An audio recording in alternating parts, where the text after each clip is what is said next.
Ancient archaeology is, of course, pretty old, but it's also kind of new.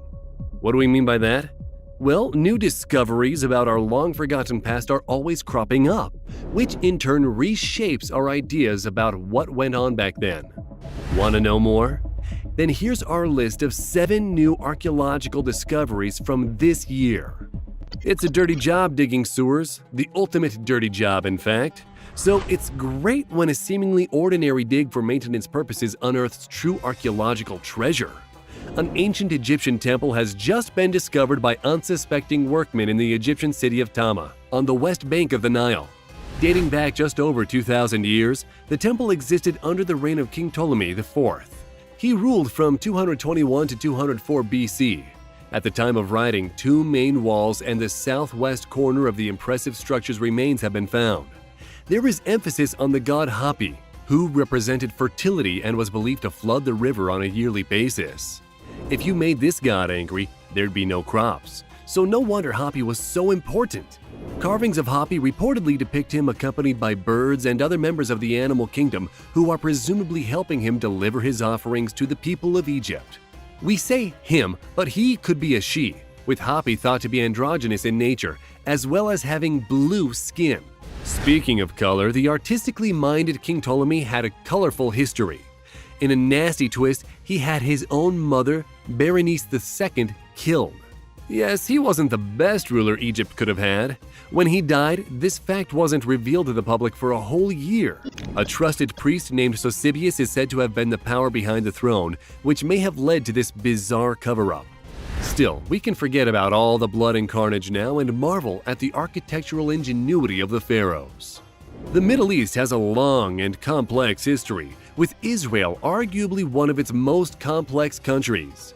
Groups such as the Ottomans ruled for a long time before the State of Israel as we know it took shape. A glimpse of the area's ancient past was revealed recently when an ancient megalopolis was stumbled upon in connection with the building of a road. In Assur, which translates in Hebrew to Forbidden Spring, is 35 miles, 57 kilometers, north of the city of Tel Aviv and close to the valley of Wadi Ara in Hasharon. The site is 5,000 years old and was part of the Bronze Age. Such is the ancient city's size and complexity, it has been likened to a historical New York. Experts from organizations such as the Israel Antiquities Authority (IAA) have marveled at the level of planning that must have gone into realizing an Assur. They believe they are looking at one of the cornerstones of modern Israel as it moved away from the country and into the city. Despite being what was then a modern site, tradition still loomed large. Evidence of religious significances have been found, such as a temple containing animal bones and a large stone basin, believed to be for holding liquids during rituals. That, together with a wealth of remnants like tools made of flint and pottery, mean archaeologists could get a better picture than ever before of how urban settlements operated thousands of years ago. In fact, the site is so significant, the planned road will now run over this vast megalopolis instead of being placed on top. A 2,800-year-old biblical rebel star has been found which provides fascinating insight into unrest and war in ancient times. It was actually located in 2010 at the site Khirbat Ataruz in Jordan, which used to be called Ataroth. The stone altar with its 2 inscriptions was inside a Moabite sanctuary. Moabites were West Semitic people who are mentioned in the Old Testament. At the time, Israel was divided into a northern kingdom, Israel, and the southern kingdom, Judah. A rebellion was led against Israel by Mesha, who was the Moab king.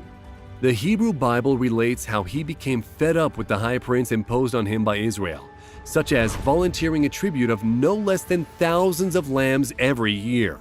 So he and his forces rose up and took Ataroth as their own in a big war. It's a well-known conflict referred to in ancient texts, but this altar is quite important as it appears to shed further light on what actually happened back then. While one of the inscriptions is a little cryptic because it's fragmented, the other talks about bronze which was plundered during the war. The words on the altar are in Moabite, and the numerals were produced using an Egyptian writing method known as hieratic. The stone altar had religious significance, of course, with experts claiming various substances were burned to create fragrance on its surface. Before this discovery, the attack of Mesha was documented on a tablet uncovered all the way back in 1868, so this is an intriguing look at biblical events as they actually occurred. Such finds really bring history to life and help experts piece together the puzzle of these ancient but critical events. Australopithecus anamensis may be difficult to type and a nightmare to pronounce, but this ancient skull is a missing link in human evolution. Before this fascinating fossil was found on the shore of a lake in Ethiopia 3 years ago, the major talking point for early humans was Lucy.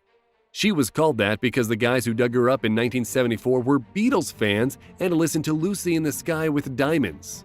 Known as Australopithecus afarensis and also discovered in Ethiopia, Lucy is thought to be just over 3 million years old.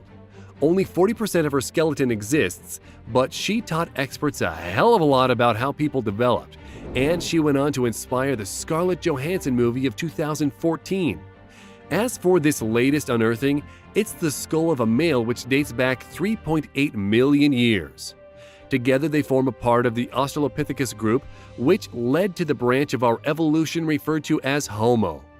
Unlike previous finds, the male skull is more complete. Before, only parts such as the jaw were discovered. Now, archaeologists and reconstructors have a bigger picture to work from. And there's no more powerful element in history than seeing the faces of your ancestors, right? Compared to Lucy, the male has jutting features and a tough appearance, just as well as those early humans had to chew their way through some much harder foodstuffs than we have today. Anamensis, represented by our male, and afarensis, that Lucy's part of, are separate types with one giving rise to the other. People aren't exactly sure when, but the skull has dropped some pretty convincing hints. From the info gleaned, experts think Anamensis overlapped significantly with afarensis by a period of at least 100,000 years. It just goes to show that no matter how long ago something happened, a powerful idea can be formed from lifeless fragments of our ancient past. Think unicorns don't exist?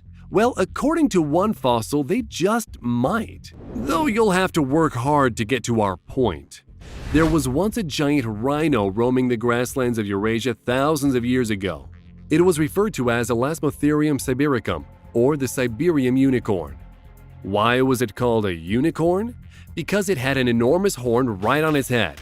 Not unusual for a rhino, of course, but it's thought this creature is what may have given rise to tales of the fantastic, mythical, horse. Anyway, fairy tales aside, the Siberian unicorn is giving scientists a fascinating insight into life after the Ice Age. Beforehand, it was believed the mighty beast went into extinction around 200,000 years ago. Subjecting 23 specimens to radiocarbon dating showed these estimates were wide off the mark. The Siberian rhino was likely on the planet at least 39,000 years ago. Taking a closer look at the rhino's DNA also revealed that modern rhinos separated from their Siberian cousins approximately 40 million years ago. The super rhino weighed in at 4.4 tons, 4 tons, and analysis of its chompers reveal it survived on a diet of dry grass. Not the easiest thing to consume. But then again, rhinos are notoriously fatty eaters as a species. With only 5 rhino species on the planet today, it's worth looking at how its ancestors died out in order to try and guess how we might save today's animals. When the Ice Age thawed, grasslands diminished, so it's probable the Siberian unicorn ran out of food, though no one knows this for sure. One thing is certain, this is one thorny topic. History is fascinating, but it's also pretty brutal. Those with weak constitutions might want to look away now.